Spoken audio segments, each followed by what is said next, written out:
पुदीना, उसको पानी में डालकर तो उबालो, और अगर पेट का कोई भी दर्द हो, पखाने लगे, दर्द हो रहा है, फूड पॉइजनिंग हो गई, तो आधा कप पी लो, तो वो जो दर्द है ना एकदम। मेरा बेटा है कि दफा बाहर कहीं दोस्तों के साथ चला आया, लोट पोट हो रहा था जमीन पर।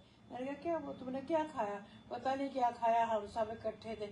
मैंने कहा तुम्हें फूड पॉइजनिंग हो गई। वो लोग, तो मैंने, हमारे लकी थी घर में ना पुदीने लगा हुआ था, तो मैंने लाकर पानी में डाला, उबाला, थोड़ा ठंडा किया, उसको दिया, तो उसी वक्त उसको आराम आ गया, बहुत जल्दी आराम आ गया। आप सबको आई होप कि समझ में आ गई होगी आपकी बात कि पुदीने का पानी हल्का सा बॉईल करें और वो पिए। ये फूड पॉइजनिंग हो जाता है, बदहाजमा होता है, पेट में हल्का सा दर्द मरोड़ जैसा होता है, तो ये पुदीने का पानी आप बता रही हैं कि बहुत ही अच्छा है।